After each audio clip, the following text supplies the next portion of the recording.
ગુણાતીતોક્ષરં બ્રહ્મ ભગવાન પુરુષોત્તમઃ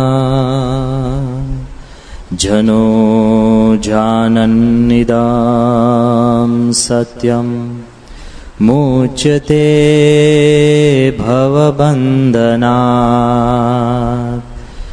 શ્રી સ્વામિનારાયણ ભગવાનની જય. અક્ષર પુરુષોત્તમ મહારાજની જય. ગુણાતીતાનંદ સ્વામી મહારાજની જય. ભગતજી મહારાજની જય. શાસ્ત્રીજી મહારાજની જય. યોગીજી મહારાજની જય. ગુરુહરિ પ્રમુખ સ્વામી મહારાજની જય.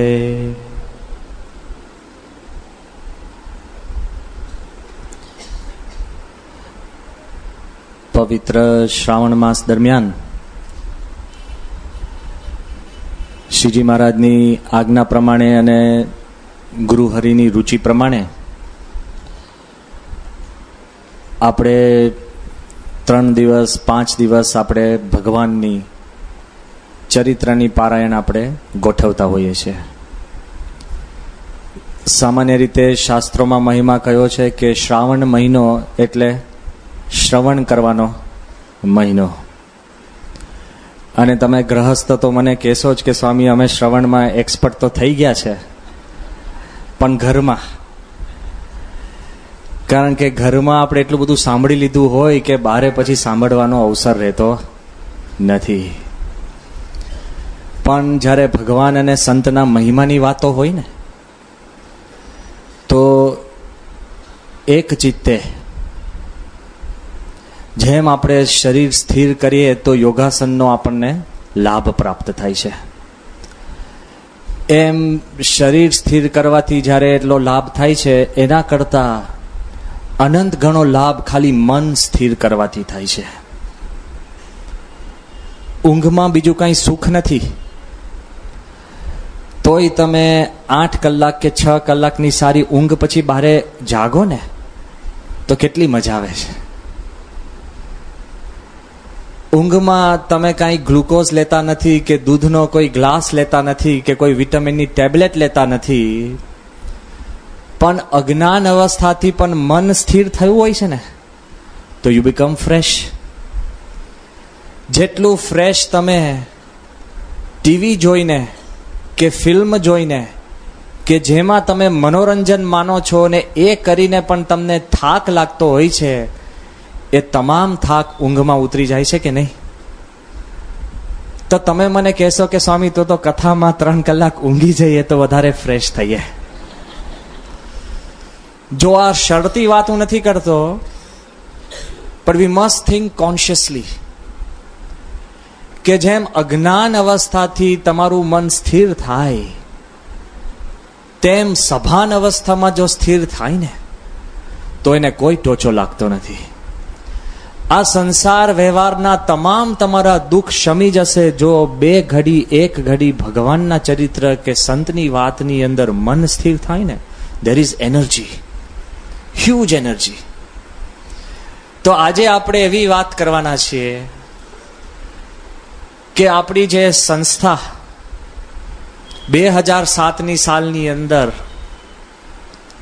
BAPS સ્વામિનારાયણ સંસ્થાના જે 100 વર્ષ પૂરા થયા, શતાબ્દી, તો એ 100 વર્ષની જે કહાની છે ને એ કાંઈક અનોખી છે. યાદ રાખજો, કોક આપણને કહે કે સ્વામી કથાની અંદર તો ભગવાનના ચરિત્રનું જ્ઞાન હોય, ગાન હોય, બરાબર છે. સત્પુરુષના મહિમાની વાતો હોય, બરાબર છે. કદાચ કોઈક પારાયણ તમે લીલા ચરિત્ર કે પછી તત્વજ્ઞાન એટલે ગીતા ઉપર પારાયણ થાય, તત્વજ્ઞાન ઉપર પણ પારાયણ થાય, બરાબર છે. કે પછી ઉપનિષદ જેવા ગહન શાસ્ત્રો ઉપર કથા થાય, બરાબર છે. પણ આજે મારે આપને એમ વાત કરવી છે કે BAPS જે સ્વામિનારાયણ આપણી સંસ્થા છે એ ધાર્મિક સંસ્થા છે, એટલે ધર્મની વાત આવી ગઈ. એના મુખ્ય પ્રેરક છે એ ભગવાન સ્વામિનારાયણ છે, એટલે ભગવાનની વાત આવી ગઈ. એના વાહક છે એ ગુણાતીત સંત છે, પ્રમુખ સ્વામી મહારાજ, શાસ્ત્રી મહારાજ, યોગીજી મહારાજ, એટલે ગુણાતીત સંતના મહિમાની વાત આવી ગઈ. અને ઉપનિષદ ગીતાનું જે તત્વજ્ઞાન એનો પણ સાર એ અક્ષર પુરુષોત્તમ ઉપાસના છે, એટલે સારનો સાર પણ આવી ગયો. જો સંસ્થાની કહાનીમાંથી આપણે પસાર થઈશું ને તો we will all become conscious. If you know where you belong, you will know what to believe in. તમને જ્યારે જ્ઞાન થશે કે મારે ક્યાં જવું, કે હું ક્યાંનો છું, તો તમને ખબર પડશે કે મારે શેમાં માનવું અને શેમાં ન માનવું.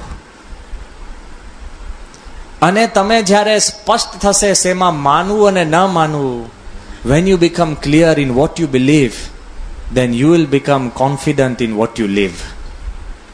તમારા મનની અંદર જ્યારે સ્પષ્ટ થશે કે આ મનાય ન મનાય, ત્યારે તમે પણ જીવનની અંદર પણ કેમ જીવવું એ કળા શીખી શકશો. તો આપણી જે BAPS સ્વામિનારાયણ સંસ્થા છે એમાં શું આવશે એ મારે તમને વાત કરવી છે. તો 3 દિવસની અંદર આપણી જે સંસ્થાનો જે ભૂતકાળ છે એ કદાચ ભવ્ય નહોતો પણ દિવ્ય હતો. આપણી જે સંસ્થાનો જે વર્તમાન કાળ છે એ દિવ્ય અને ભવ્ય બેવ છે.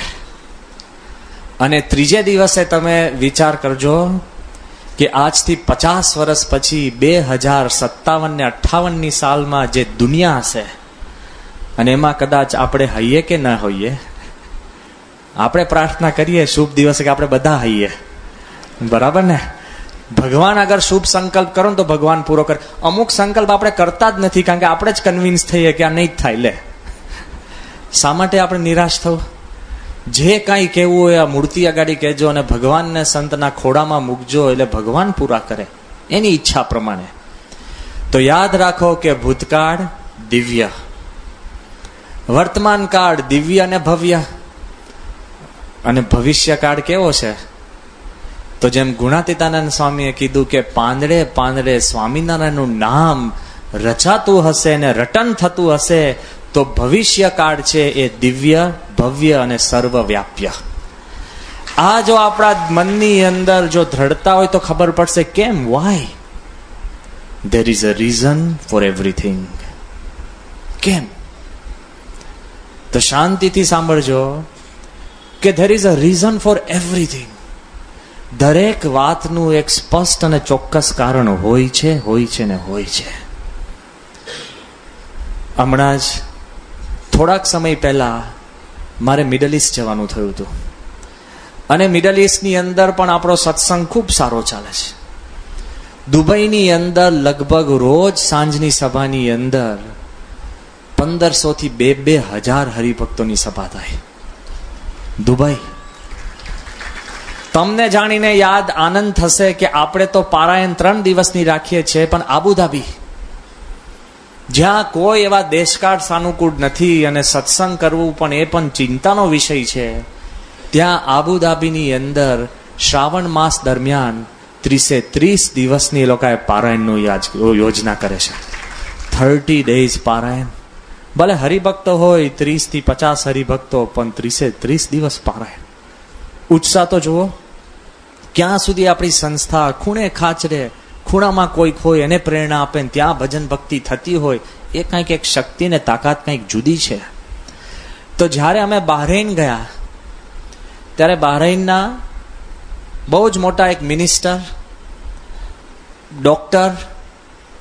ડોક્ટરેટ પોતે હ્યુમન રિસોર્સિસમાં પ્રાપ્ત કરેલી, અને એમની સાથે ચર્ચાની અંદર પહેલી જ વખત એ કોઈક સંત, હિન્દુ સંતને મળતા હતા. ખૂબ ખુલ્લા દિલે ચર્ચા ચાલતી હતી. એની અંદર એમણે એક પ્રશ્ન પૂછ્યો. એ પ્રશ્ન વિચારવા જેવો છે. પ્રશ્ન કયો પૂછ્યો? એ કે મને હિન્દુ ધર્મમાં રસ છે, ખબર છે, પોતે શિયા મુસલમાન. એટલે એકદમ મજબૂત, સમજાય ને? પણ ખૂબ પ્રેમથી અને શુદ્ધ ભાવનાથી પૂછતા હતા. એ કે મને એક વાત ખબર નથી પડતી કે તમારે ત્યાં સર્જન કોણ કરે છે? મેં કીધું ભગવાન. બ્રહ્મા બનાવે ને, સર્જન કરે. એ કે નાશ, વિસર્જન કોણ કરે છે? હુ ક્રિએટ્સ એન્ડ હુ ડિસ્ટ્રોયઝ. એટલે મેં કીધું કે શિવ, કારણ કે આપણે ત્યાં સ્પષ્ટ છે કે બ્રહ્મા સર્જન કરે, વિષ્ણુ પાલન કરે અને શિવ ભગવાન છે એ પોતે વિસર્જન કરે. બરાબર ને?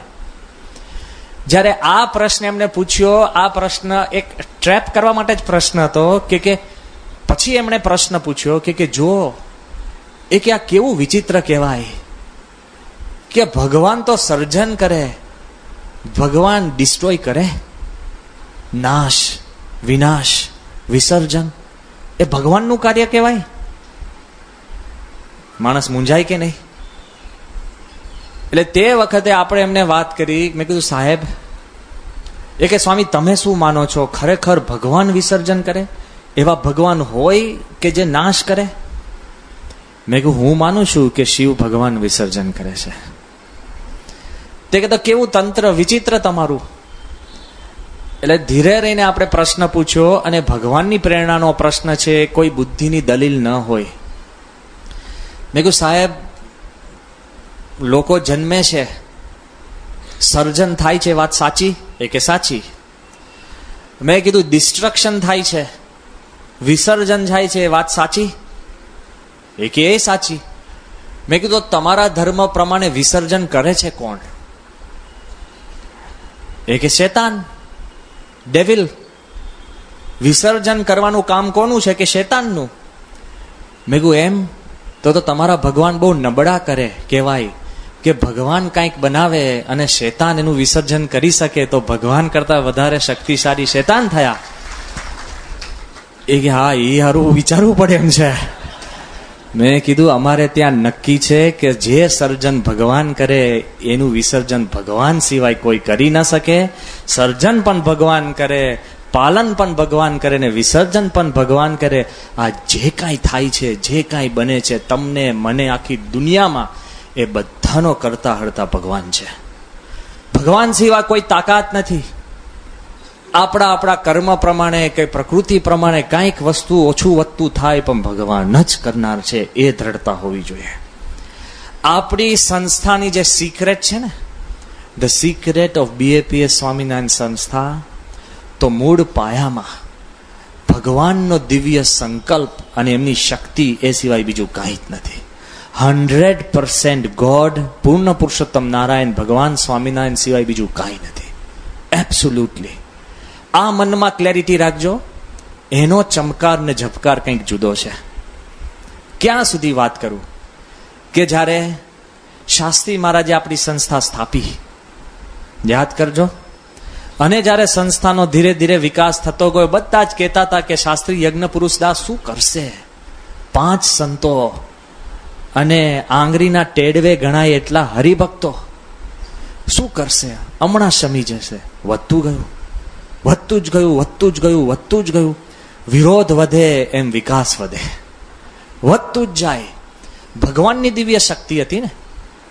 યાદ રાખજો કે જ્યારે હરિપ્રસાદ ચોકસી, વડતાલના ટ્રસ્ટી, એક સમય બોમ્બેના પોતે એડવોકેટ જનરલ, કેટલા બુદ્ધિશાળી, અને વડતાલ સંસ્થાના પાવર ઓફ એટર્ની, જે સંસ્થામાંથી શાસ્ત્રી મહારાજ છૂટા પડ્યા હતા, એને સર્વે સર્વા કહીએ હરિપ્રસાદ ચોકસી. એ જ્યારે શાસ્ત્રીજી મહારાજને પ્રશ્ન પૂછે છે, એ પોતે લખે છે કે મેં જ્યારે યજ્ઞ પુરુષ શાસ્ત્રીને પૂછ્યું તમે બોચાસનમાં મંદિર કેમ કર્યું, ત્યારે યજ્ઞ પુરુષ દાસે મને જવાબ આપ્યો કે ભગવાન સ્વામિનારાયણે બોચાસનના કાશીદાસ મોટાને કોલ આપ્યો હતો કે તમારે ત્યાં અમે મંદિર કરશું. એ કોલના કારણે એમના સંકલ્પે અમે બોચાસનમાં મંદિર કર્યું છે.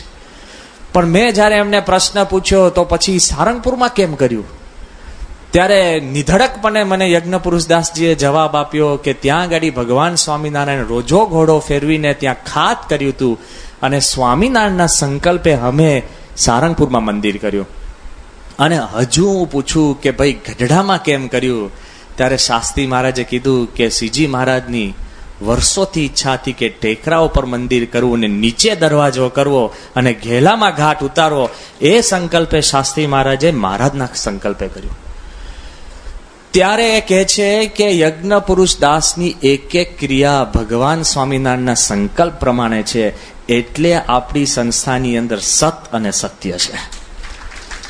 Totally based on the wishes of god. Totally કોઈ મનુષ્યનો સંકલ્પ કે મનુષ્યનો વિચાર કે તરંગ કે એની પોતાની કોઈ પણ નાની મોટી ભાવના. આપણે બિઝનેસ કરીએ ને તો આપણી કોઈક પ્રાપ્તિની ઈચ્છા એ કરતા હોય છે. આપણે કોઈ પણ નાનું કોઈ પણ આયોજન આદરીએ ને તેની પાછળ આપણો અંગત સ્વાર્થ હોય છે. ભલે બીજી બધી મોટી એનજીઓ પોતે કહે કે સેવા કરે છે, પણ એની અંગત છેલ્લે પ્રસિદ્ધિનો પણ સ્વાર્થ હોય છે. શાસ્ત્રીજી મહારાજે ખૂણે ખાચરે સારંગપુરમાં તો હજુ તમારે જઈને દુકાન શોધવી પડે 100 વર્ષ પછી, પણ ત્યાં જઈને મંદિર કર્યું. એનું કારણ શું હોય છે કે ભગવાન સ્વામિનારાયણના સંકલ્પ સિવાય કાંઈ નહીં. ના કે બીજે કરે, જો સંકલ્પ પર ચાલે છે એ તો હજુ વસ્તુ બરાબર. પણ 100 વર્ષ પછી જ્યારે પ્રમુખ સ્વામી મહારાજે દિલ્હીમાં અક્ષરધામ કર્યું અને અક્ષરધામની રચના પછી જે કોઈ અક્ષરધામ જોવા આવે ને એટલે સમાધિ, જે કોઈ નાનો મોટો બહારનો ઘરનો પોતે પણ કોઈ ઐશ્વર્યવાન હોય કોઈ પણ હોય, અક્ષરધામમાં પ્રવેશ કરીની ભૂમિ કંઈક જુદી. જે કોઈ આવે એની અંદર એવી ભાવના થાય. ત્યારે સત્યમિતાનંદ સ્વામી બહુ જ મોટા સંત, હિન્દુ ધર્મના હિમાયતી, બહુ જ સારા વક્તા, બહુ જ પ્રેમાળ, એમને જ્યારે દિલ્હીનું અક્ષરધામ જોયું ને અને જોયા પછી એમણે એક વાત કરી, એ કે મને ખબર નથી પડતી કે હું વૈકુંઠમાં છું, ગોલકમાં છું, સ્વર્ગમાં છું, 100% પૃથ્વી પર નથી. ભાઈ તમે કહો, હું કહે તો બરાબર છે. મોટા સંત જે પોતે આધ્યાત્મિક છે અને અતિ આનંદ અને પ્રેમથી અને ખુલ્લા દિલે એમણે એક વાક્ય કીધું કે આ રચના જોયા પછી મને એમ થાય છે કે જો બ્રહ્માજીને ભગવાન એવું કહે કે તમારે એક જ વસ્તુની રચના કરવાની છે, પછી રચના નથી કરવાની, તો મને લાગે છે કે બ્રહ્માજી એક પ્રમુખ સ્વામીની રચના કરે અને પછી આરામથી સૂઈ જાય કે પ્રમુખ સ્વામી આખી બ્રહ્માંડની રચના કરી શકે એમ છે. વિચાર તો કરો, જે કોઈ અક્ષરધામ જોવે છે એના મનની અંદર આવી ભાવના ઊભી થાય છે, જે કોઈ. પણ સ્વામીનું આનું પાછળ જોજો, જેમ હરિપ્રસાદ ચોકસીએ શાસ્ત્રી મહારાજને પૂછ્યું કે આ કેમ કર્યું, આ કેમ કર્યું, આ કેમ કર્યું.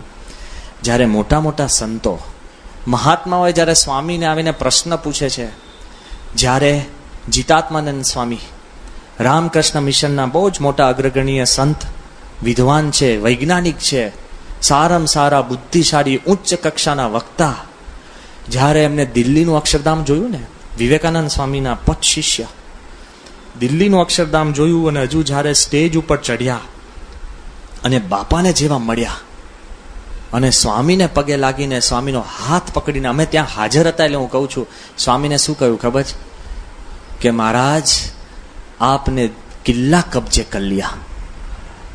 અરે બાપાને આપણને ખબર ના પડે શું કે છે. બાપા કે ભાઈ અમે કઈ કિલ્લા બિલ્લા કબજે માટે નથી, અમે તો યોગી મહારાજના સંકલ્પને લીધે અક્ષરધામ કર્યું છે. પેલા પાછું એમને સમજાવ્યું કે નહીં નહીં મહારાજ આપને કિલ્લા કબજે કર લિયા. એટલે મેં કીધું કે સ્વામી એનો અર્થ શું થાય? એ કે जब से दिल्ली की राजधानी हमारी हुई तब से जितने लोग भारत ऊपर चढ़ाई करने के लिए आए, ये सब के मन में एक बात थी कि भारत का दिल्ली का जब किला कब्जे कर लो तो सारा भारत कब्जे हो जाता है. आपने आज किला कब्जे कर लिया. એમણે કીધું કે વિવેકાનંદ એવું કહેતા કે he who captures the capital has captured the country. કે તમે આજે મને લાગે છે કે જે કોઈ ના કરી શકે એવું જબરજસ્ત મંદિર ઊભું કર્યું અને એમાં લાખો માણસો ને ધર્મની ભાવના વધશે. બાપાએ શું કીધું કે સ્વામી અમે તો એક યોગીજી મહારાજની ઈચ્છા અને સંકલ્પે અમે કામ કરીએ છીએ, બીજી કોઈ અમારા મનમાં ભાવના નથી. જ્યારે શ્રી રવિશંકરજી આર્ટ ઓફ લિવિંગના ગુરુ આખું અક્ષરધામ જોઈને જેવા સીધા સ્વામીને મળ્યા ને, આમાં અમે સાક્ષી છે એટલે હું કહું છું, જેવા બાપાને મળ્યા ને તરત જ સ્વામીના ચરણમાં પોતે પેલા પગે લાગીને સીધું સ્વામીને હાથ પકડીને શું કીધું ખબર છે કે સ્વામીજી अब तक हमारे जितने मंदिर आज तक नष्ट हुए हैं ये सब का जवाब आपने एक बनाकर दे दिया. Creative answer. કોઈ નેગેટિવ નહીં, કોઈનું ખંડન નહીં. બાપા કહે સ્વામી અમે કોઈ જવાબ માટે નથી કર્યું, અમે તો યોગી મહારાજના સંકલ્પ પૂરો કરવા કર્યું છે. જો પેટા એક ભાઈ આવીને સ્વામીને કીધું કે મહારાજ કે તાજમહાલ ને ટક્કર, મહારાજ બાપા કે ટક્કર મારવા નહીં, અમે યોગી મહારાજના સંકલ્પ પ્રમાણે. આધ્યાત્મિકતા, જો શાસ્ત્રી મહારાજે એક એક કાર્ય શ્રીજી મહારાજના સંકલ્પ પ્રમાણે, એમ પ્રમુખ સ્વામીએ એક એક કાર્ય શાસ્ત્રી મહારાજને યોગીજી મહારાજના સંકલ્પ પ્રમાણે આપણી સંસ્થાના પાયામાં આ દિવ્ય સંકલ્પ એ શક્તિ છે, એને કરીને બધું ચાલે છે. બીજા કોઈ મનુષ્યનું આ કામ નથી, મનુષ્યની કોઈ શક્તિ કે તાકાત નથી. આ મનની અંદર સ્પષ્ટ થશે ને, આપણે ભૂલી જઈએ છીએ. સાંભળજો, સત્પુરુષને સ્પષ્ટ છે. 1994 સાલનો હું પ્રસંગ કહું છું. 1994 સાલ, સ્વીડન દેશ.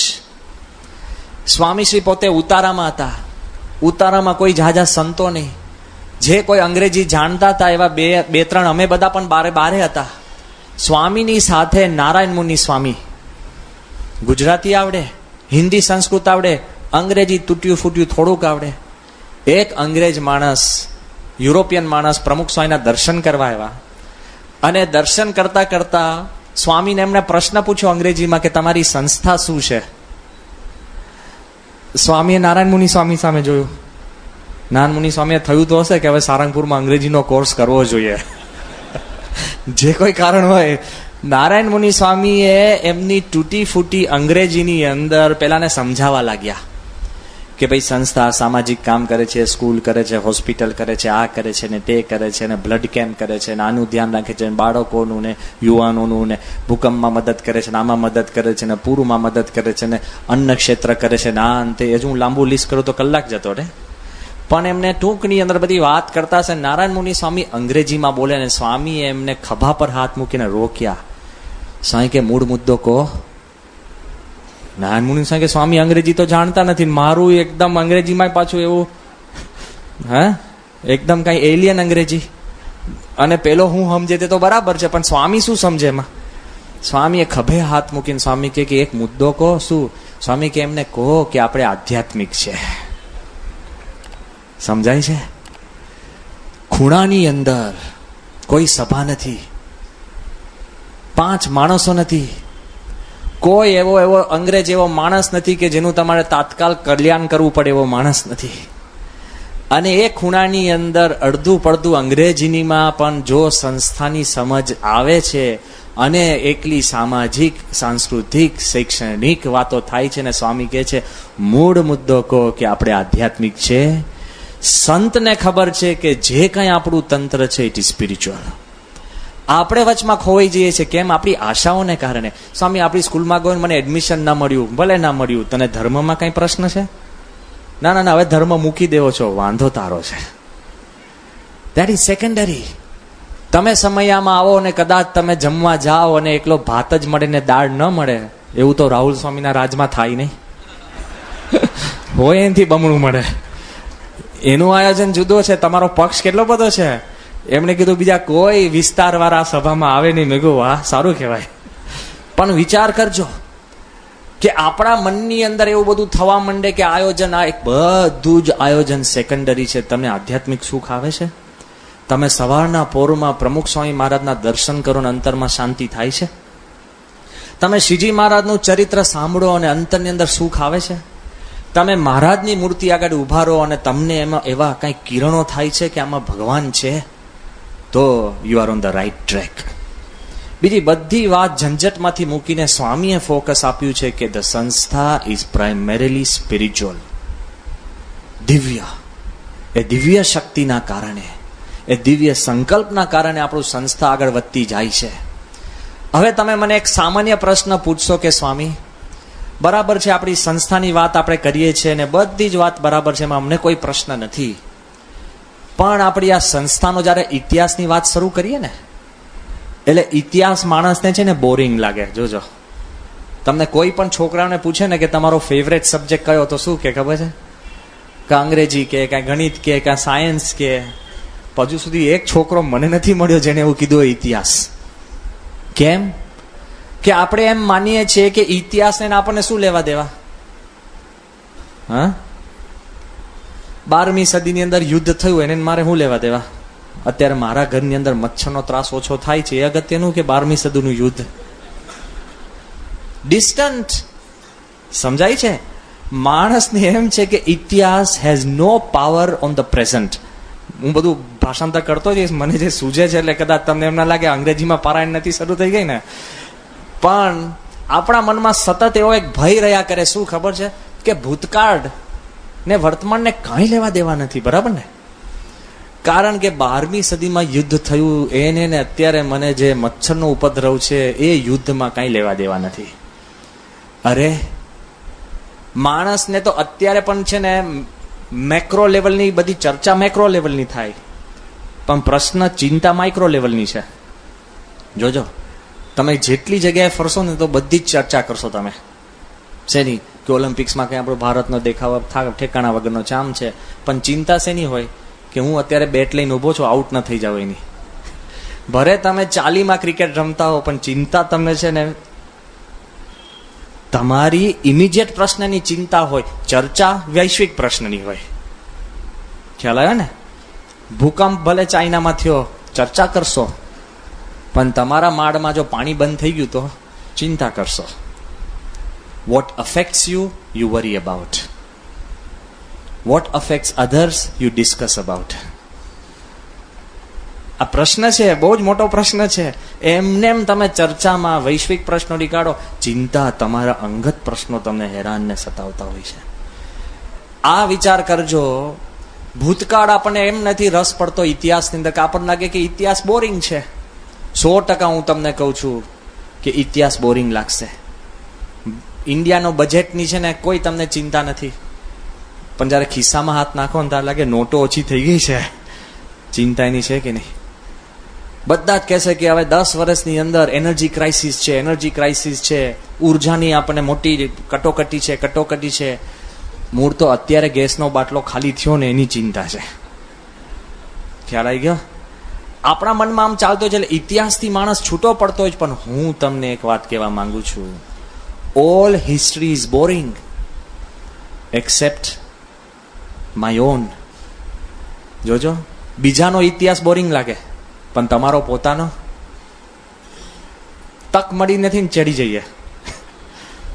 કોઈ બીજો વાત કરે એમાં તમારો તરત અનુભવ કહેવા માંડો કે હા બસ બરાબર આમ છે ને તેમ છે ને. છોડીએ જ નહીં. માણસને પોતાની કહાનીમાંથી કોઈ દિવસ કંટાળો આવ્યો? 500 વાર તમે એકનો એક પ્રસંગ તમારા નિશાળનો 10 જણને કીધો હશે ને છોકરાઓ તો થાકી જાય. દાદા શરૂ કરે ને કે આવ્યો એટલે, કારણ કે એને મોઢે થઈ ગયો હોય કે અમારા વખતની અંદર. જો ભાઈ જેમ તમને તમારો વખત પ્રિય કેમ છે, માણસને છે ને all history is boring accept my own. બધો જ ઇતિહાસ કંટાળાજનક લાગશે પોતાનો સિવાય. હું તમને એટલું જ કહું છું, તમે આને ખાલી ફેરવી દો. શું ખબર છે? સંસ્થાનો ઇતિહાસ એ સંસ્થાનો નથી, એ આપણો પોતાનો છે. એવું માનશો તો કંટાળો આવશે. તો કોનો ઇતિહાસ આપણે બોલવાનો છે? પોતાનો. કોની શતાબ્દી ઉજવી? બોલો મોટે. કોની? એટલે 100 વર્ષ થઈ ગયા ને હવે. કોઈને આશા છે હવે રાખવી? કારણ કે આપણા મનની અંદર જેવું મનાશે કે આ ઇતિહાસ આપણો છે, કંટાળો આવશે? આપણી વાતમાં કોઈ દિવસ કંટાળો નહીં.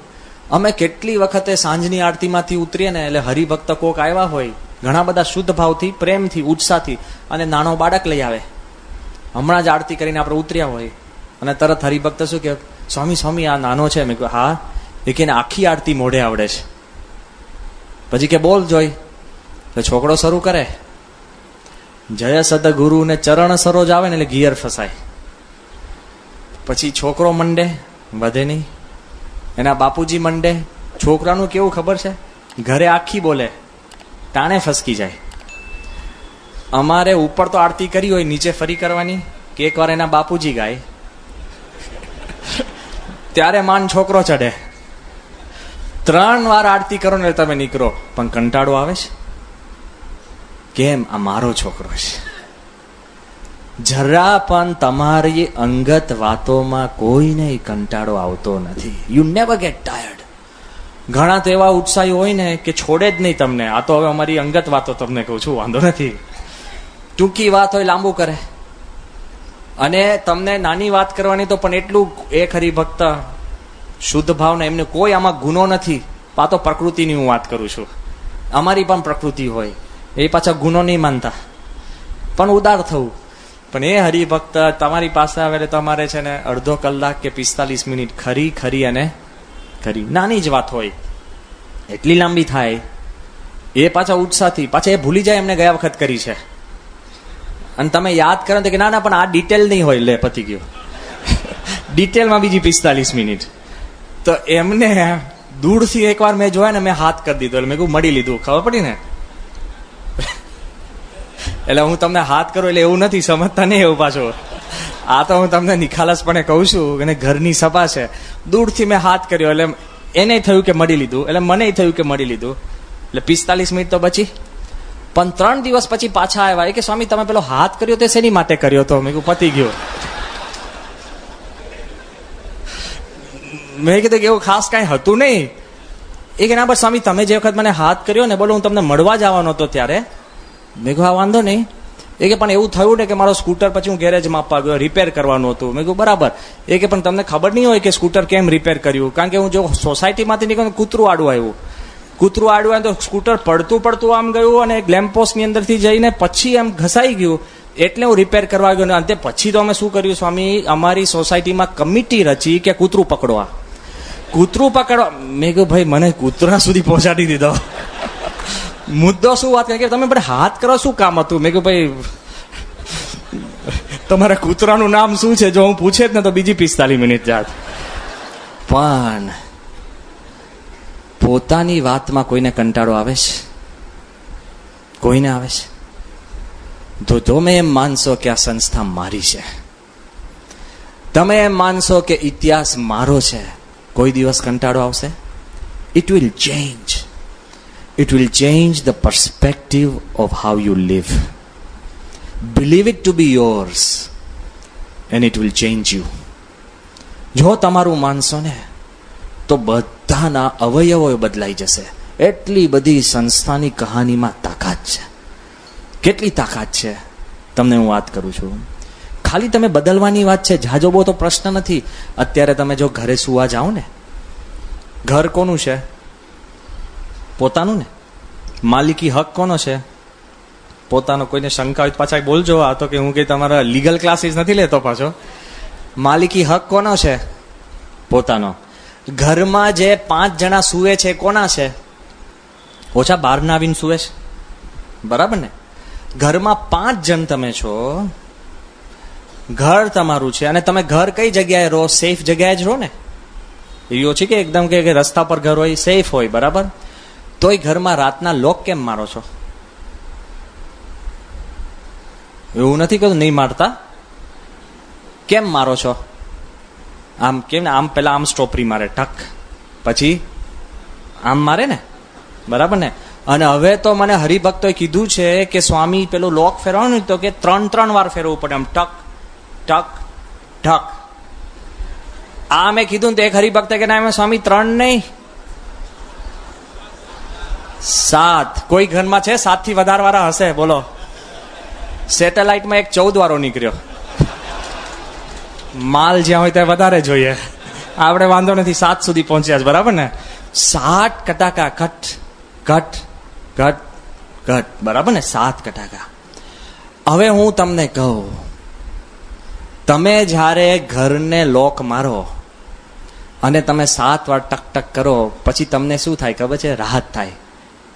કે તમે ઘરમાં બોલ્ટ મારો તો તમે એને શું સમજો છો? પ્રોટેક્શન સમજો છો ને? શું સમજો છો? સલામતી, બરાબર? પણ આમ તમે જોવા તો તમે તમારી જાતને ઘરમાં પૂરી દીધા કહેવાય કે નહીં? બહારે આવીને કોઈક લોક મારે તો શું થાય? જો મારે એટલું જ કેવું છે, ઘરમાં અંદરથી તમે લોક મારો ને તેને સલામતી કહેવાય. બારે કોઈક લોક મારે ને તો શું કહેવાય? જેલ કહેવાય. મને પૂરી દીધો. ઘરમાં તમે અંદરથી લોક મારો ને તો તમને ઊંઘ સારી આવે, અને તમે ઘરમાં હોય ને બારેથી કોક લોક મારે તો આખી રાત ઊંઘો. બહાના પછાડો કે ખોલો ખોલો ખોલો, પણ કે થયું શું લે? પણ ક્રિયા તો લોક જ મારવાની છે ને. હે? પણ ક્યાં અને કોણ, સમજી ગયા?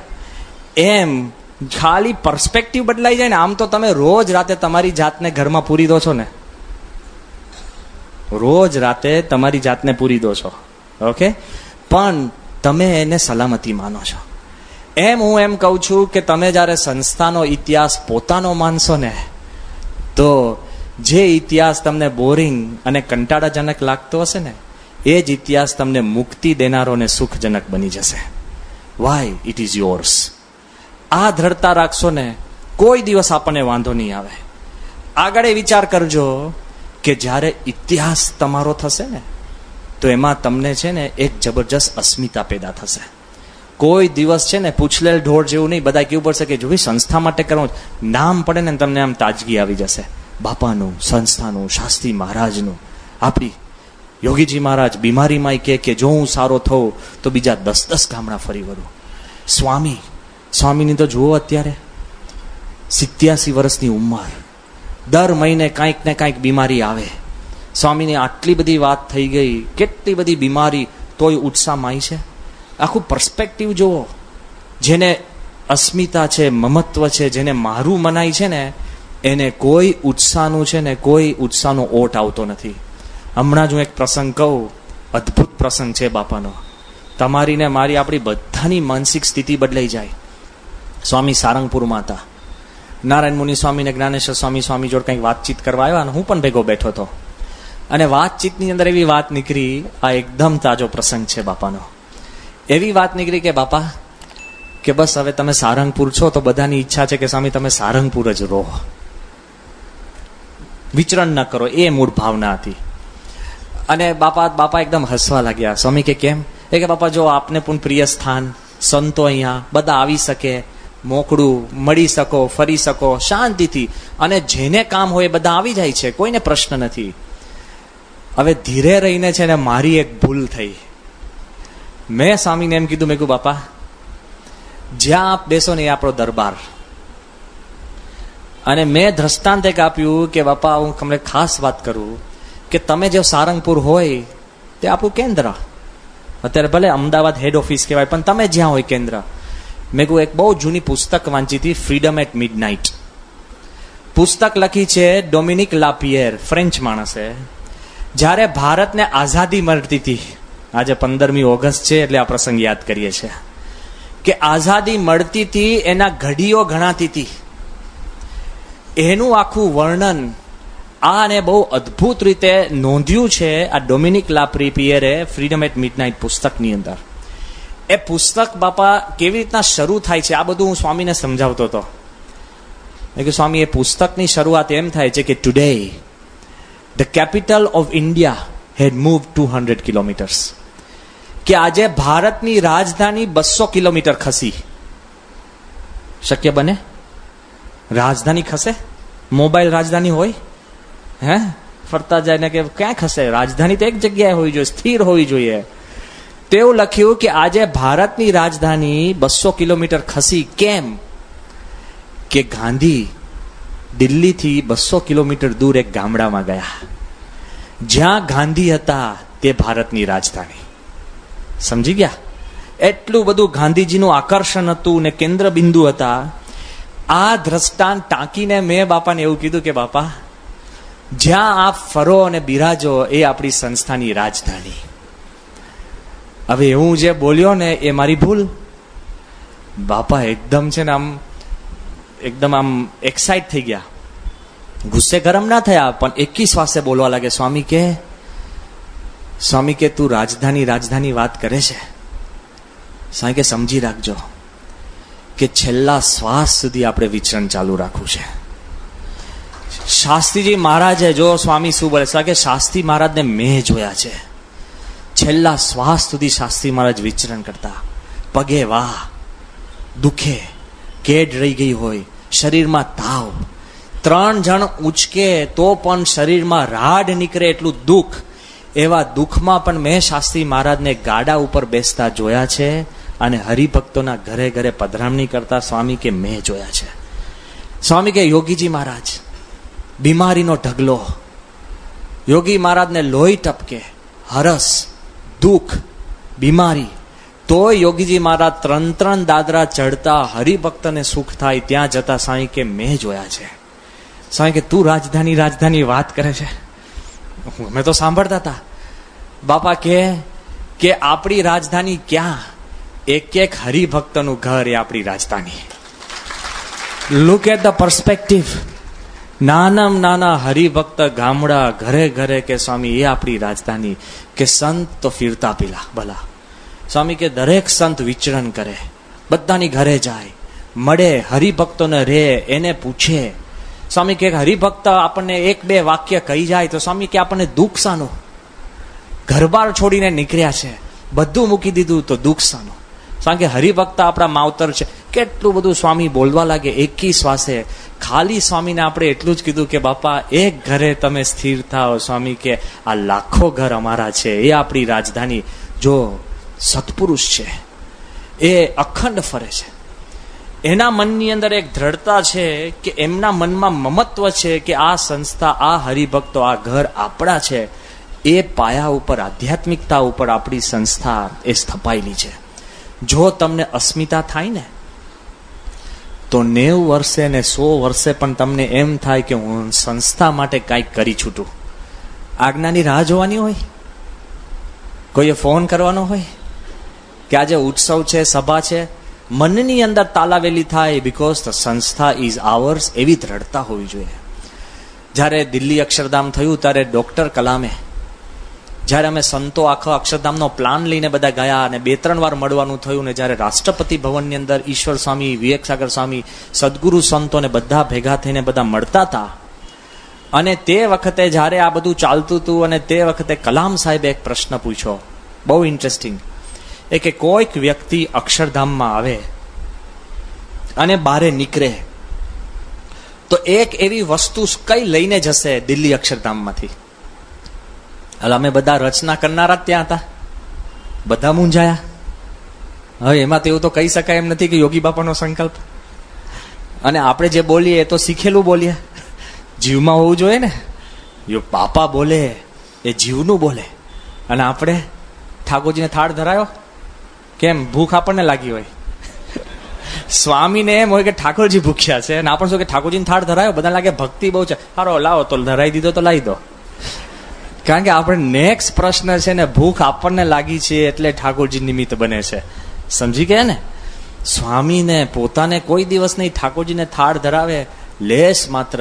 જોજો પૂજાનો જે થાળ પ્રમુખ સ્વામી ધરાવે એમાંથી એક આઈટમ અત્યાર સુધી કોઈ દિવસ સ્વામીએ પૂજાના થાળમાંથી મોઢે મૂકતા જોયું? અને આપણે બધા જ પમ ચાવતા જોઈએ.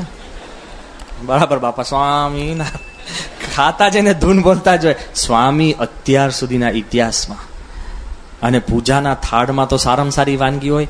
હજુ સુધી કોઈ સેવકને નથી કીધું કે આ અહીંયા મોકલજો આપણા થાળમાં. આપણે તો જે થાળમાં આવ્યા હોય ને પછી શોધીએ કે આવ્યું નહીં, ક્યાં ગયું પેલું. આપણે મૂળ થાળ એમ ધરાવીએ કે કોઈ આઈટમ રહી ના જાય. સમજી ગયા? બધી હોય કેમ કે પછી આપણને રહી જાય. પણ સ્વામીનું આખું તંત્ર આખું જુદું છે, ભક્તિ આખી જુદી છે. એટલે તે વખતે જયારે કલામ સાહેબે પ્રશ્ન પૂછ્યો કે which is one thing that people should take back, અમે મૂંઝાયા. ત્યારે પ્રેસિડેન્ટ સાહેબ શું બોલ્યા ખબર છે? એ કે મને એમ લાગે છે કે માણસ જયારે અક્ષરધામ જોવા આવશે ને અને જ્યારે ગેટમાંથી બહાર નીકળશે ને તો શું થશે ખબર છે? Every Indian will feel proud to be an Indian. કે દરેક ભારતીયના મનમાં એક ગૌરવ થશે કે હું ભારતીય છું. કે અત્યારે ભારત સ્વતંત્ર થયું પણ હજુ સુધી આપણા મનમાંથી ગુલામી ગઈ નથી. ગુલામીમાંથી સ્વતંત્રતા ક્યારે આવશે કે આજે દરેક ઇન્ડિયનને એમ થશે કે હું ગર્વ સે બોલો મેં ભારતીય હું. કોઈ એવું નથી. આટલી બધી આપણી એન્ટરટેનમેન્ટ ઇન્ડસ્ટ્રી જુઓ, બધું જ જુઓ, મોટી મોટી ઇન્ડસ્ટ્રીઝ થાય, આ છે તે છે, તોય લોકો પરદેશ કેમ જતા રહે છે? કેમ કોઈના મનમાં એમ નથી થતું કે હું ભારતીય છું ને મને એનો ગર્વ છે, ગૌરવ છે? એ નથી થતું. અને અત્યારે જ્યારે અક્ષરધામનું ઉદ્ઘાટન હતું અને ઉદ્ઘાટન પછી જ્યારે કલામ સાહેબ બાપાનો હાથ પકડી નીકળતા હતા ને ત્યારે એને બાપાના હાથ પકડીને શું કીધું ખબર છે? કે I feel proud to be an Indian. કે મને આજે ગૌરવ થાય છે કે હું ભારતીય છું. કેમ કે અક્ષરધામ મેં જોયું. યાદ રાખજો તમને એમ ગૌરવ થવો જોઈએ કે હું BAPS નો અનુયાયી છું. બી પ્રાઉડ. જો તમને એવો ગૌરવ થશે ને, કોઈ દિવસ વાંધો નહીં. જો સંસ્થાનો ઇતિહાસ આપણે શાંતિથી સમજશું તો કોઈ દિવસ આપણા મનની અંદર પ્રશ્ન નહીં થાય. એ સંસ્થાએ જે આપણને મળ્યું છે, પ્રાપ્તિ થઈ છે, એ વાત કંઈક જુદી છે. સમજાશે તો મારી થશે. તમે કોઈક જંગલમાં ખોવાઈ ગયા હોય અને હું તમને નકશો આપું ને, એ શું કહેવાય? કાગળિયું. બરાબર ને? પણ નકશો સમજાય તો શું કહેવાય? રસ્તો. કાગળિયું છે ને નકશો, પણ નકશો ખાલી કાગળિયું કહેવાય, પણ નકશો સમજાય તો તમને બહાર જવાનો રસ્તો થઈ ગયો ને. કોઈક માણસ તમને મળે, એ શું કહેવાય? માણસ. પણ તમે એને સમજી શકો તો શું બની જાય? મિત્ર. ભેદ છે કે નહીં? રેલવે સ્ટેશન ઉપર 500 માણસ મળો અને તમે એક ઝૂંપડીમાં એક મિત્ર મળો, ભેદ છે કે નહીં? કેટલો બધો ભેદ છે. સમજાય એમાં માણસ મિત્ર બને છે, સમજાય એમાં કાગળિયું નકશો બને છે. હજુ વિચાર કરજો કે તમે ઘરે રાતે જાઓ અને તમારા કુટુંબી જોડે કોઈ તમારે સંબંધ કે સમજણ ન હોય તો તમે છે ને રાતે હોટેલમાં રહેતા હોય ને એવું થાય. તમારું બિલ્ડિંગ એ મકાન ગણાય, પણ તમે 5 એકબીજાને સમજો તો એ મકાન ઘર બને છે. સમજાય ને? કેટલી પાવર છે સમજ શક્તિની અંદર. હજુ આગળ વિચારજો. હજુ ખરેખર કહું છું, આપણા મનની અંદર જો દ્રઢતા થાય કે તમે તત્વજ્ઞાન જો નહીં સમજો ને તો તત્વજ્ઞાન છે, સમજશો ને તો જીવન બદલાશે. ઇવન ફિલોસોફી, જે કાંઈ તમે સમજી શકશો ને તો એમાં ફેર પડે છે. એમ જ્યારે આપણી સંસ્થાનો જો પાયો અને જો મૂળ મુદ્દો તમે સમજી શકશો કે આધ્યાત્મિક દિવ્ય સંકલ્પ ને શક્તિ છે ને, તો કોઈ દિવસ તમને સંસ્થા પારકી નહીં લાગે, કોઈ દિવસ ધોકો નહીં લાગે, અને જબરજસ્ત તાકાત એમાં ઉત્પન્ન થાય છે. તો ચાલો આપણે વિચાર કરીએ કે જે સંસ્થાને આપણે જે સમજવી છે એનો મૂળ ભૂતકાળ એ કદાચ ભવ્ય નહીં હોય પણ દિવ્ય હતો. જો દિવ્ય હોય તો જ આપણી આ સંસ્થાની આ જે શક્તિ છે તમે એમાંથી કંઈક પ્રાપ્તિ કરી શકો એમ છો. વિચાર કરજો, 1907ની સાલ અને એ જે એરા હતો ને એમાં કોઈ ભવ્યતા નહીં. યોગીજી મહારાજ ને પ્રમુખ સ્વામી મહારાજ એક વાક્યમાં સાર આપે છે. આપણી સંસ્થાના જો મૂળભૂત તમે રૂટ્સ તપાસજો, સાર શું આપે છે કે તે વખતે જો સંસ્થાનું વર્ણન કરવું હોય ને તો કેવી રીતના થાય ખબર છે? નહોતા માણા, નહોતા પાણા, નહોતા દાણા અને નહોતા નાણા. આમ 3 બોલે છે પણ ચોથું લઈ લેવા જેવું છે. નહોતા માણા, નહોતા પાણા, નહોતા નાણા, નહોતા દાણા. કેવી પરિસ્થિતિ તો બધાને ખબર છે. સાહજિક આપણે વાત કરીએ, બરાબર છે. ઘાસતેલના ડબ્બાની અંદર ખીચડી રાંધીને ખાતા. ઘરે જઈને એકવાર ટ્રાય તો કરો, જૂનો ઘાસતેલનો ડબ્બો હોય, ખીચડી રાંધો, 3 કલાકે પાર ના આવે અને એમાં ઘાસતેલની વાસ જાય, ઘીની જરૂર ના પડે.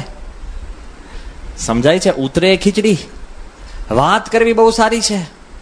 અરે સંસ્થાના ઇતિહાસની અંદર આપણે એ પણ વાત કરવી પડે કે જ્યાં જ્યાં જાય ત્યાં પ્રશ્ન, વિરોધ, કોઈ તકલીફનો પાર નહીં, કોઈ સુવિધા નહીં, તકલીફનો પાર નહીં.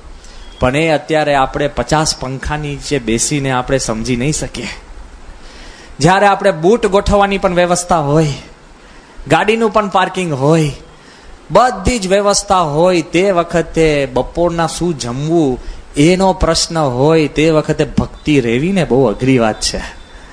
આ તો આપણે જરાક બોનસ ઘટી જાય ને તોય મહારાજને મૂકી દે કે આજે હવે છે ને થાળ નહીં થાય. કેમ? પૈસા ઘટી ગયા લે. અરે ભાઈ તું કર તો એમાંથી ઈલાજ આવશે. એવી રીતના ભગવાન જોડે ત્રાગુ ના થાય. પણ તે વખતના વચનની અંદર હું વાત કરું છું કે પહેલો આપણે જોઈએ તો પ્રશ્ન કેવો હતો કે નહોતા પાણા. પાણા એટલે શું? રિસોર્સિસ. કોઈ પ્રકારના રિસોર્સિસ નહીં, કોઈ સુવિધા નહીં.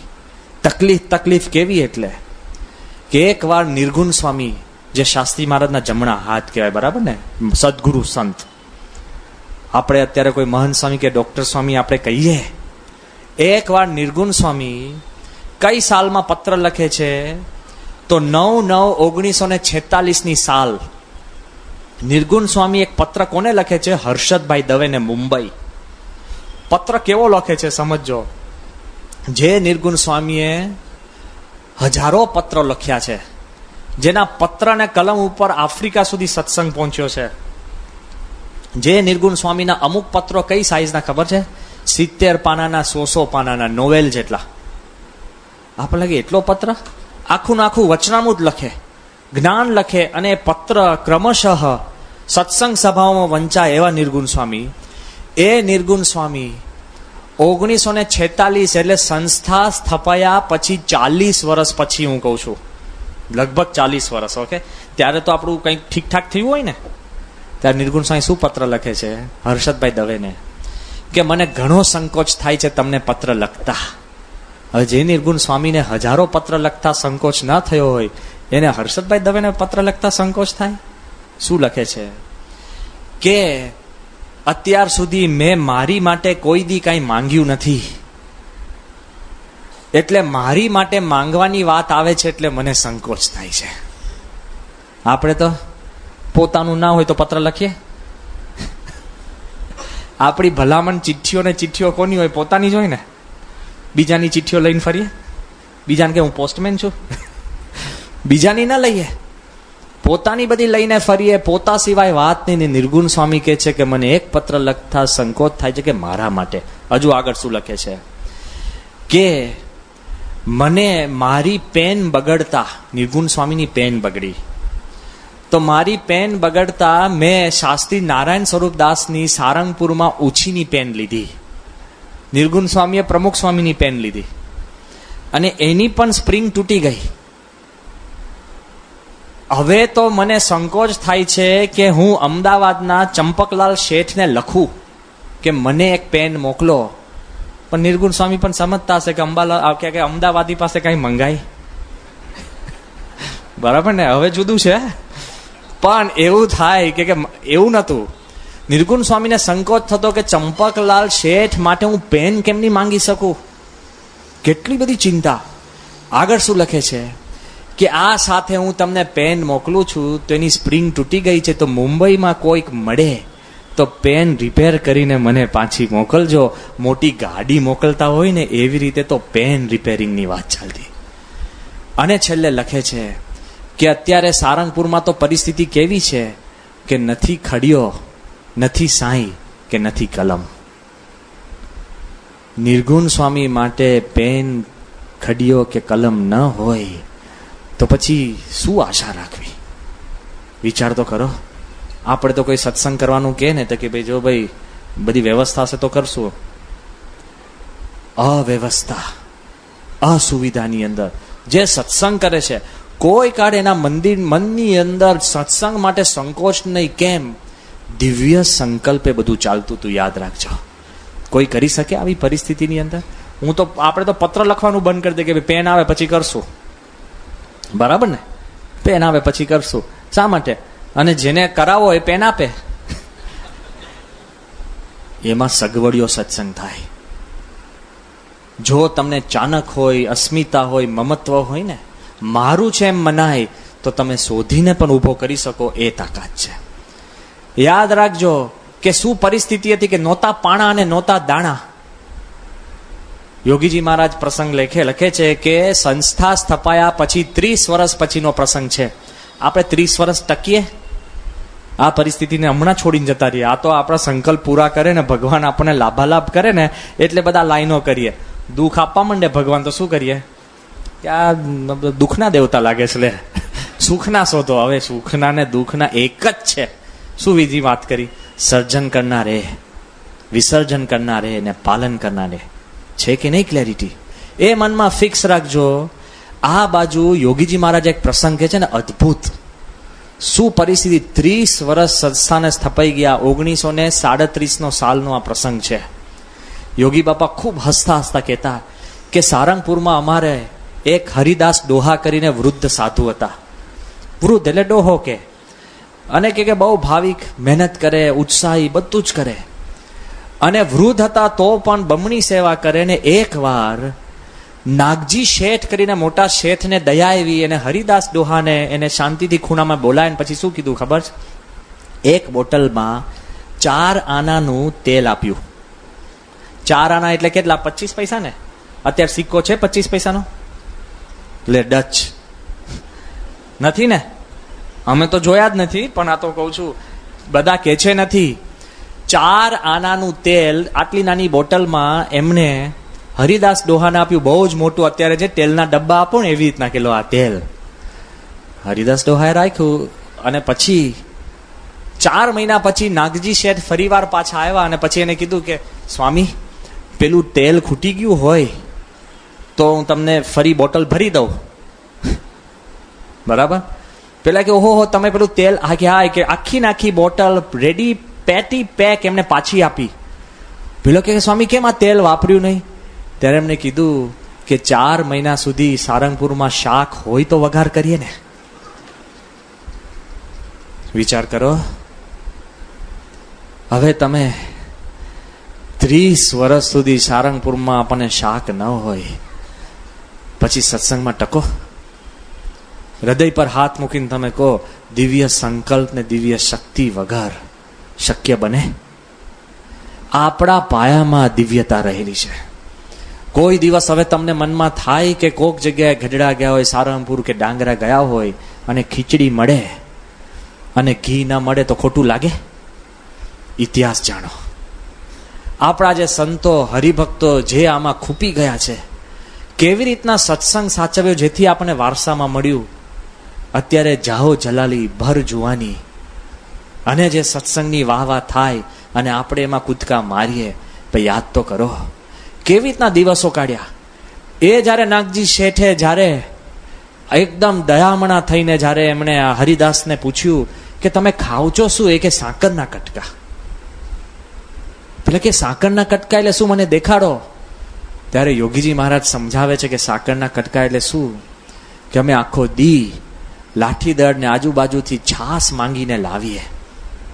છાસ માંગીને બાપા કે, અને રોટલો જે અમે બાજરો મળે એમાં પથરી જુદી કરવાનો અમારી પાસે અવકાશ નહીં. કારણ કે જો પથરી વીણીએ ને, જો બધા ખ્યાલ રાખજો, જો પથરી વીણીએ ને તો બાજરો અડધો થઈ જાય. બાજરાની ભેડી પથરીઓ દળીએ.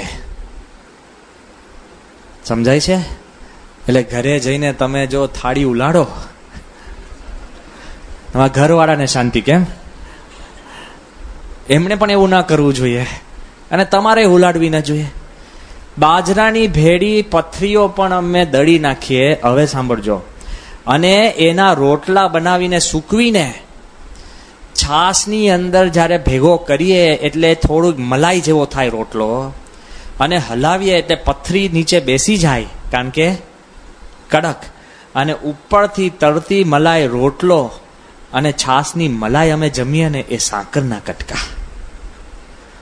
વિચાર તો કરો કયા પાયા ઉપર સંસ્થા રચાઈ છે. Think about it and you will change. You cannot change the past. તમે ભૂતકાળ બદલી નથી શકવાના, પણ by knowing the past you can change your future. જો તમે ભૂતકાળ જાણી રાખશો ને તો તમારું ભવિષ્ય બદલો છો. કેમ? કે કોક સમયમાં તમને કંઈક તકલીફ પડે તો તમે યાદ રાખજો, 40, 50 વર્ષ ખાલી રોટલો ને છાસ ઉપર આપણા રસોડા ચાલ્યા છે. એક શાક ઓછું તો શું કે મરી ગયા? કોઈ ચિંતા ના કરતા. જો if you know the past you will change your future. હજુ આગળ વાત કરે છે, હજુ મારે એક હાથ વાત કરવી છે કે જે રીતે તમે આગળ વધશો ને, અને હકીકતની અંદર સંપૂર્ણ અસુવિધાની અંદર યોગીજી મહારાજ સતત હસતા રહ્યા છે. અને સંતો કે સાકરના કટકા, અત્યારે તો આપણને સાકર આપે ને તોય કે પેલી કટકાવાળી ના આપી, એમાંય આપણને પ્રશ્ન. તે વખતે અસુવિધામાં પણ શાંતિ, અને અત્યારે સુવિધામાંય અશાંતિ. બધા પંખા ચાલુ ને તમારા માથાવાળો જ બંધ થઈ જાય ને કે લે આ કેવા આયોજકો, આખી કથા આઉટ. એકવાર કરવા જેવું છે, બધા પંખા બંધ કરીને કથા સાંભળો લો. એમાં મારે પ્રશ્ન થાય કેમ? પણ વિચાર કરજો કે તે વખતે અસુવિધામાં શાંતિ, અને આપણે અત્યારે સુવિધામાં દુઃખ. ઘણા માણસ છે ને પોતાનું દુઃખ ઉત્પન્ન જ કરતા હોય. એક બહુ જ મોટો પૈસાદાર માણસ રેલવે સ્ટેશન પરથી એ પોતે ટ્રેનમાં ચડ્યો ફર્સ્ટ ક્લાસમાં. એની પત્ની, પૈસાદારનો માણસ એટલે સજીને તૈયાર હોય, સોના ઘરેણા આ તે ને ફરના કપડાં પહેર્યા હોય ને મોંઘા મોંઘા કપડાં ને આમ તેમ બેઠા હતા. અને સામે પણ એક ભાઈ બેઠા હતા, 2-3.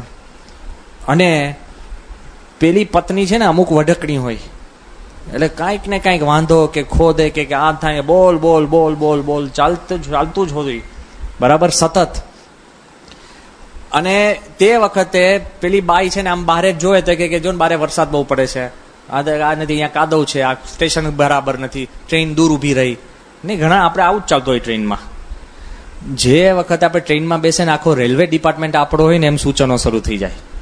તમને ખબર કોઈ સાંભળતું નથી. અરે સાંભળનારનો કંઈક અમલ થતો નથી તો તમે કઈ વાડીના મૂડા, તોય આપણી આખી જર્ની ચાલે. એમ પેલી બાઈ છે ને કાંઈક ને કાંઈક આમ વિરોધ ને આમ તેમ બધું ચાલતું. હવે એ ટોપિક બદલવા પેલો બિચારો જે પતિ હશે ને એને સામેવાળાને પૂછ્યું કે ભાઈ તમે શું કરો છો? એટલે પેલા કીધું કે ભાઈ મારે છે ને કે આવો ધંધો છે, મારી દુકાન છે ને આમ તેમ બધી. પેલી તો ચાલુ જ હતી બાઈ. છેવટે કે આ ટ્રેન ગંદી છે ને સીટ બરાબર નથી ને કે વેટર ક્યાં ગયો ને આમ અને લાઇટો નથી ચાલતી ને પંખામાં ડસ્ટ છે ને ચાલુ. આને પોતાનો ધંધાની સામેવાળાના ધંધાનું તો આખો ઇતિહાસ સમજી લીધો. પછી પેલા સામેવાળાએ પૂછ્યું કે ભાઈ તમે? એ કે હું સાબુ બનાવું છું, કે મેન્યુફેક્ચરિંગ બિઝનેસમાં છો. અને કે તમારી પત્ની એ પણ મેન્યુફેક્ચરિંગ બિઝનેસમાં છે. એ કે શું? કે શી મેન્યુફેક્ચર્સ હર ઓન અનહેપીનેસ. એ પોતાનું એ કે અમે બે ઉત્પાદનના જ ધંધામાં છે. તે કે શેનું? કે હું સાબુ બનાવું છું અને મારી ધર્મપત્ની છે ને પોતાનું દુઃખ ઉત્પાદન કર્યા કરે છે. અખંડ દુઃખી છે કે નહીં? એમ અમુક માણસો એ સતત પોતાનું દુઃખ ઉત્પાદન કરે, સુવિધામાં પણ દુઃખ. અને યોગીજી મહારાજ આપણો જે ભૂતકાળ છે એમાં અસુવિધામાં પણ સુખ. કઈ રીતે વાત છે? જેમ આગળ મેં વાત કરી ને કે નહોતા પાણા, કોઈ સુવિધા નહીં. અને કીધું કે નહોતા દાણા, કોઈ ખાવાના પણ આપણને ફાંફા પડી જાય. એમાં એક યોગી મહારાજનો પત્ર છે ને અદ્ભુત પત્ર છે. યોગી બાપાનો જે પત્ર છે, બાપા લખે છે, સાંભળજો કે શું પરિસ્થિતિની સંસ્થાની અંદર. પત્રની સાલ છે 1938ની સાલ, એટલે સંસ્થા સ્થપાયા પછી 30 વર્ષ. કંઈક તો સ્થિરતા હોય કે નહીં? ઝાલો જલાલી મંદિર પણ ભરપૂર થાય કે નહીં? હમણાં જેવું આપણે સોલા રોડ મંદિર કરીએ અને એને સીધું કંઈક બને, નવું કંઈક થતું જ હોય, કંઈક આયોજન થતું જ હોય, વધારો વિકાસ. 30 વર્ષની અંદર યોગીજી મહારાજ ગોંડલથી શાસ્ત્રીમાને પત્ર લખે છે. ટાઇટલ શું ખબર છે? કટોકટીનો સમય. શું કટોકટી? બાપા લખે છે કે કટોકટીનો મામલો. પછી યોગી મહારાજ લખે છે, સાંભળજો. બાપા કહે છે કે હે શાસ્ત્રી મહારાજ, મને ખબર નથી તમે ક્યાં છો, એટલે 2 પત્ર લખું છું, એક ચિત્રાસર ને એક ધર્મજ. યોગી બાપા 2 પત્ર. ક્યારે 2 પત્ર લખો? કેટલી ચિંતા હોય. બાપા કહે કે બહુ મુશ્કેલી ગોંડલ ઉપર આવી ગઈ. કેમ? કે શેઠ મોરારજીભાઈની ધર્મશાળા છે. ગોંડલ મંદિરની પાછળ એક આપણી ધર્મશાળા છે, મોરારજીભાઈએ દાન આપ્યું હતું. શેઠ મોરારજીભાઈની ધર્મશાળા છે, તેના ઓરડામાં પાછળ લોખંડની નાની જારી છે, એના સળિયા વાળીને અંદર ચોર પેઠા. ક્યાં પેઠા? મોરારજીભાઈની ધર્મશાળા. નામ જોજો, ધર્મશાળા છે. એમાં ચોરોએ સળિયા વાળીને અંદર પેઠા. અંદર જે હતું એ લઈ લીધું. તો શું હતું? આપણા 3 સાધુની પૂજા. હરજીવનદાસ, વાસુદેવ અને રામજી ભગતની પૂજા. એ તો ચોરોએ પાછી નાખી દીધી. એક પટારો હતો જેમાં ધોતિયા નીકળ્યા અને એક ટુકડા. ચોર બિચારા સાધુના ધોતિયા લઈ જાય. સાધુ બનવાનો હોય તો ચોરી કરે. તો એ પણ છે ને બારે ખેતર અગાડી નાખી દીધા.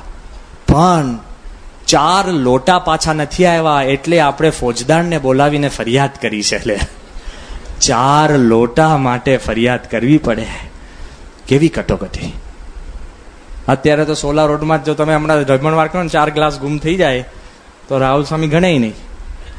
બરાબર? કેમ? આ બાજુ 4 લોટા. અને તે વખતે આપણને કહે કે યોગી બાપાએ કીધું કે 2 પત્ર લખ્યા કે આપણે ગોંડલ મંદિરના 4 લોટા પાછા આવે. શું પરિસ્થિતિ! ખબર પડે આપણને સારંગપુરનું મંદિર થયું ને એ શાસ્ત્રી મહારાજે મહારાજના દિવ્ય સંકલ્પ પૂરા કરવા માટે, જાહો જલાલી માટે નહીં. મંદિર થઈ ગયું. તે દિવસે જ્યારે પ્રતિષ્ઠાનો ઉત્સવ કરવાનો હતો ત્યારે મંદિરના કોઠારી શાસ્ત્રી મહારાજને શું લખે છે ખબર? કે સારંગપુરના ઘણા બધા હરિભક્તો આવશે, આપણી પાસે ઉતારામાં રજાઈ કે ગાદલા નથી. શાસ્ત્રી મહારાજે એક આજ્ઞાપત્ર લખ્યો કે સારંગપુર મંદિરે જે ઉત્સવમાં આવે એ બધા એક રજાઈનું દાન લઈને આવે, ઘરેથી રજાઈ લઈને આવીને મંદિરમાં મૂકીને જાઓ તો આપણું મંદિર ભરપૂર થાય. રજાઈ અત્યારે આપણે શાંતિથી ઉતારા છે ને, હા, આપણે સામેથી કેફથી કરે, બીજાને કહીએ કે જો મુંબઈ હોય ને તો અમારું મંદિર છે ત્યાં જઈને રહેજો, ગઢડા જજો, ગોંડલમાં હું ચિઠ્ઠી કરી દઈશ. લે, આપણે બીજાની ચિઠ્ઠી કરતા થઈ ગયા અને તે વખતે આપણા સારંગપુર મંદિરમાં રજાઈ ના મળે. મંદિર થઈ ગયું. શાસ્ત્રીજી મહારાજ છે ને, ઠાકોરજી પધરાવીને મહારાજનો સંકલ્પ પૂરો કરતા હતા. તો આવું થાય. આપણે બધી સુવિધા કરે ને પછી છેલ્લે મૂર્તિ પધરાવીએ. સમજાય છે? શાસ્ત્રી મહારાજનો આખો નેચર જુદો હતો. જબરજસ્ત ભગવત શ્રદ્ધા. કેટલું બધું એમની મંદિર, એમના મનની અંદર એવું ચાલતું હતું. તો ધન માટે કાંઈ કર્યું નથી. અને વિચાર કરીએ કે શાસ્ત્રી મહારાજે જે કીધું એ ખબર પડે. તો જેમ આગળ વાત કરી કે નહોતા